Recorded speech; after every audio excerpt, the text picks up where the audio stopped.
Number एक line आएगी या तो सेफ्टी एक राहिला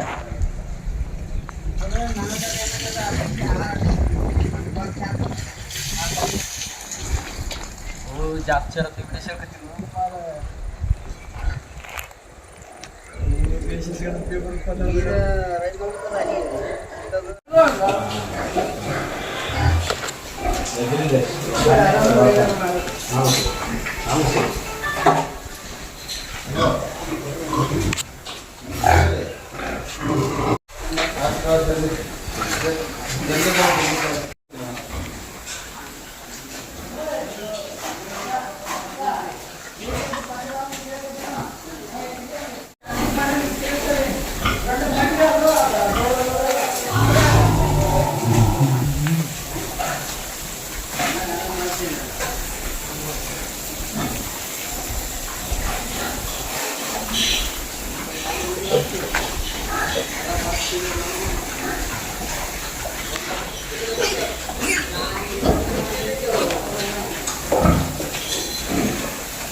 ಹ್ಞೂ ರೀ ಸರ್ 5 ದಿವಸ ಆಯ್ತು ಸರ್.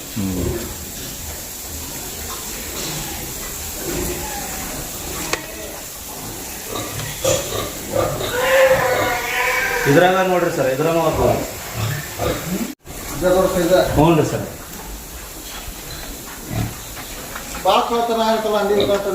ಇಲ್ಲಿ ಏನ್ ಮಾಡ್ಬೇಕ್ರಿ ಸರ್? ಈಗ ಮೊನ್ನೆ ಇವ್ರದ್ದು ಒಂದಾಗಿತ್ತು ರಾಜುಂದು ರಾಜಪ್ಪ ಹ್ಞೂ ರೀ ಸರ್ ಭಜಂತ್ರಿ ಹ್ಞೂ ರೀ ಅವನು ಕಾಳಜಿ ಮುಂಚೆ ಹೌದಲ್ಲ ಇದಕ್ಕೆ ಇಲ್ಲಿ ಹಾಕಿರಿ ಅದಕ್ಕೆ ಬಂತು ಅದೇ ಜಿಗ್ಗದ್ ದೊಡ್ಡ ಮಾತ ನಿಮ್ಮ ಮಂದಿ ಇದು ಆಗಿಂದ ಜಾಡ್ರಿ ಕಟ್ಬೇಕು. ಮಾಡಿ ನಂಬರ್ ಇಲ್ಲ ಯಾವ ಸಿಲಿಂಡರ್ ಸರ್ ಅದು?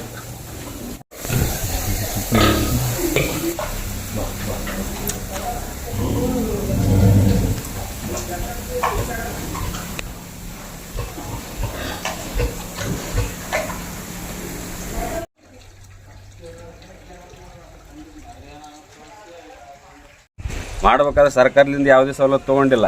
ತೊಗೊಳ್ಳಾರ್ದೆ ಸ್ವಂತ ಶ್ರಮ ವಹಿಸಿ ಸ್ವಂತ ಬಂಡವಾಳ ಹಾಕಿ ಅಲ್ಲಿ ಸಾಲ ಮಾಡಿ ಬಂಡವಾಳ ಹಾಕಿ ಉದ್ಯೋಗ ಮಾಡಕತ್ತೀವಿ ರೀ. ಇವತ್ತು ಏನಾಗ್ಬಿಟ್ಟೈತೆ ಅಂದ್ರೆ ಇಲ್ಲಿ ಕೆಲಸ ಮಾಡೋ ಲೇಬರ್ಗಳಿಗೆ ಜೀವದ ಭಯ ಆಗ್ಬಿಟ್ಟೈತೆ ರೀ. ಅವ್ರು ರಾತ್ರಿ ಟೈಮ್ ಬಂದ್ರೆ ಏನು ಮಾಡ್ತಾರೋ ಗೊತ್ತಿಲ್ಲ. ಅವ್ರು ಕಳ್ತನ ಮಾಡೋದಕ್ಕೆ ಮಲ್ಕೊಂಡವ್ರ ಮೇಲೆ ಕಲ್ಲು ಎತ್ತಿ ಹಾಕಿದ್ರು ಅವ್ರು. ಕೆಲವು ಕಡೆ ಇನ್ಸಿಡೆಂಟ್ ಆಗ್ಯಾವ್ರಿ ಇಂಥವು. ಚಿತ್ರದುರ್ಗ ಸೈಡ್ ಇಬ್ಬರನ್ನ ಮರ್ಡರ್ ಮಾಡಿ ಎಲ್ಲ ಕಳು ಮಾಡ್ಕೊಂಡು ಹೋಗ್ಯಾರಿ. ಅಷ್ಟು ಅಂಜಿಕೆ ಆಗ್ಬಿಟ್ಟೈತೆ ನಮ್ಗೆ ಇಲ್ಲೆಲ್ಲ ಸಾಕಾಣಿಕೆ ಮಾಡೋಕ್ಕೆ. ಅಡವ್ಯಾಗಿದ್ದು ಜೀವನ ಮಾಡಕತ್ತೀವಿ ನಾವು. ಜೀವದ ಅಷ್ಟು ಭಯ ಆಗ್ಬಿಟ್ಟೈತೆ ನಮ್ಗೆ. ಒಮ್ಮೆ ಕಳವು ಮಾಡಿದ್ರೆ 20-30 ಲಕ್ಷ ರೂಪಾಯಿ ಗಟ್ಟಲೆ ಮಾಲ್ ಕಳವು ಮಾಡ್ಯಾರಿ. ಮೊನ್ನೆ ಗೊರಬಾಳ ಹತ್ರ ಒಂದು ಕಡೆ ಕಳವು ಆತ್ರಿ. ಈಗ ಇಲ್ಕಲ್ ಒಳಗೆ 2-3 ಕಡೆ ಫಾರ್ಮ್ಗಳೆಲ್ಲ ಮಾಡ್ಕೊಂಡಿವ್ರಿ. ಹಿಂಗೆ ಈ ರೀತಿ ರಾತ್ರಿ ಟೈಮ್ ಬಂದು ಕಳ್ತನ ಮಾಡಿದ್ರೆ ಜೀವಕ್ಕೆ ಭಾಳ ಅಂಜಿಕೆ ಆಗ್ಬಿಟ್ಟೈತೆ ನಮ್ಗೆ ಉದ್ಯೋಗ ಮಾಡೋರಿಗೆ. ಅದಕ್ಕೆ ನಮ್ಮ ಪೊಲೀಸ್ ಸ್ಟೇಷನ್ನವ್ರು ಸ್ವಲ್ಪ ಕಾಳಜಿ ವಹಿಸಿ ಕಳ್ಳರನ್ನ ಹಿಡಿದು ಅವ್ರಿಗೇನು ಪನಿಷ್ಮೆಂಟ್ ಕೊಡ್ಬೇಕು, ಕೊಟ್ಟು ನಮ್ಗೇನು ಪರಿಹಾರ ಕೊಡ್ಬೇಕು, ಕೊಡೋ ವ್ಯವಸ್ಥೆ ಮಾಡಿಸ್ಬೇಕಾಗೈತೆ ರೀ ದಯವಿಟ್ಟು. ಲಾಸ್ಟ್ ಟೈಮ್ ಒಮ್ಮೆ ಹಿಡ್ದಾರೆ ಇಲ್ಲಿ ಗೊರಬಾಳ ಕಡೆ ಕಳವು ಮಾಡಿದವ್ರನ್ನ ಹಿಡಿದು ಅವ್ರನ್ನೆಲ್ಲ ರಿಕವರಿ ಮಾಡಿ ಏನೇನೋ ಮಾಡ್ಯಾರ ಅವರು. ಅದೇ ರೀತಿ ಇಲ್ಲೂ ಆಗಿದೆ. ಸ್ವಲ್ಪ ಕಾಳಜಿ ವಹಿಸಿ ಮಾಡಿದರೆ ನಮಗೆಲ್ಲ ಒಂದು ಉದ್ಯೋಗಸ್ಥರಿಗೆ ಅನುಕೂಲ ಆಗುತ್ತೆ ನೋಡ್ರಿ. ಬರೆದ್ರು ಒಂದು 20-25 ಸಾವಿರಕ್ಕೆ ಒಂದು ಅಂದಿರಿ ಸರ್. 18 ಹಂದಿ ಕಳು ಮಾಡ್ಕೊಂಡು 3 ಲಕ್ಷ ರೂಪಾಯಿ. 3 ಲಕ್ಷ ಮೊದಲು ಈ ಥರ ಯಾವ ಥರ ಆಗಿತ್ತಂದ್ರೆ ಆಗಿಲ್ಲ ಬಂದಿದ್ರು ಸರ, ಯಾರು ಮಾಡಕ್ಕೆ ಬಿಟ್ಟಿಲ್ಲ. ಎಲ್ಲ ಎತ್ತಿರದ ಸಮಯದಾಗ ಹೋಗ್ಯಾರಿ. ಈ ಸಲ ಏನೈತಿ ಅದು ನಿನ್ನೆ ಸ್ವಲ್ಪ ಮಳೆ ಬಂದಿದ್ದಕ್ಕೆ ಎಲ್ಲರೂ ನಿದ್ದೆ ಇದಾಗ್ಬಿಟ್ಟದ. ಆನಂತರ ಎಲ್ಲರೂ ಕಳು ಮಾಡ್ಕೊಂಡು ಹೋಗ್ಬಿಟ್ಟಾರೆ. ನಮ್ಮ ಹೆಸರು ರೀ ಹನುಮಂತ. ನಿಮ್ಮ ರೀ ಚಂದಪ್ಪ. ಮತ್ತು ಈ ಥರ ಸರ್ ಅಂದ್ರೆ ಹಂದಿ ಕಳತನ ಇಳ್ಕೊಳ್ಳೋ ಮತ್ತೆ ಮೊದಲಾಗಿದ್ದು ಆಗ್ಯಾವ ಸರ್. ಆಗ್ಯಾವ ಒಂದು ಅಲ್ಲಿ ಒಂದು ಇದ್ರಾಗ ಹೊರೊಳಗೆ ಆಗಿತ್ತು ಸರ. ಆನಂತರ ನಮ್ಮ ಬೀಗರ ಫಾರ್ಮಿಗೆ ಒಂದು ಬಂದಿದ್ರು. ಅವಾಗ ಅಟ್ಯಾಕ್ ಮಾಡಕ್ಕೆ ಬಿಟ್ಟಿಲ್ಲ ರೀ. ಎಲ್ಲ ಎದ್ದು ಬಾಯ್ ಮಾಡಿಬಿಟ್ಟಾರ, ಎಲ್ಲರೂ ಓಡೋಗ್ಬಿಟ್ಟಾರೆ ಸರ್. ಈ ಸಲ ನಮ್ಗೆ ಏನೋ ಎದ್ದಿಲ್ಲ, ಅವ್ರು ಯಾರು ಎದ್ದಿಲ್ಲ. ಹಂಗಾಗಿ ನಮ್ಮ ಮಂದಿ ಎಲ್ಲ ಅಂದಿಕಳ್ರ ಗ್ಯಾಂಗ್ ಪೂರ್ತಿ ಇಲ್ಕಲ್ ತುಂಬ ಓಡಾಡಕತ್ತೈತಿ ಓಡಾಡಕತ್ತ ಸರ್ ಓಡಾಡಕತ್ತಾರೆ. ಏನು ಇದು ಎಲ್ಲ ಫಾರ್ಮ್ಗಳು ಸುತ್ತು ಫಾರ್ಮ್ಗಳು ಅಂತ 12 ಫಾರ್ಮ್ಗಳು ಅದಾರ, ಎಲ್ಲದಕ್ಕೂ ಇದು ಮಾಡಕತ್ತಾರೆ. ಇದು ನಮ್ಗೆ ನಿದ್ದೆ ಹೋಗಿದ್ದಕ್ಕೆ ಎಲ್ಲ ಅಟ್ಯಾಕ್ ಮಾಡಿ ಕೇಸಿ ಎಲ್ಲ ಹಾಳು ಮಾಡಿ ಸರ್. ರಾತ್ರಿ 1 ಗಂಟೆಗೆ ಕಳವಾಗೈತೆ ರೀ. 1 ಗಂಟೆಗೆ ಕಳವಾಗೈತೆ ರೀ. 18 ಹೋಗ್ಯಾವ್ರಿ. 18 ಕಳ ಮಾಡ್ಕೊಂಡು ಹೋಗ್ಯಾರ್ರಿ. ನಾವು ಎಚ್ಚರಿದ್ದಿಲ್ಲ ರೀ, ಇದ್ದೀವಿ ಎಲ್ಲರೂ. ಆದರೆ ಇಬ್ಬರು ಅದ ರೀ, ಮಕ್ಕಳು ಅದ ರೀ. ಆದ್ರೆ ಮಾತ್ರ ನಾವು ಇಬ್ಬರು ಗಂಡ ಹೆಣ್ತಿದ್ದೀವಿ ರೀ. ಸಾಲ ಸಮಧ ಮಾಡಿ ಹಾಕಿವಿ ರೀ. ಇದಕ್ಕೆ ಪರಿಹಾರ ಏನು ಕೊಡಿಸ್ತೀರಿ ಅಂತ ಕೊಡಿಸ್ರಿ. 18 ಹೋಗ್ಯಾವ್ರಿ, ಹೋಗ್ಯಾವ್ರಿ.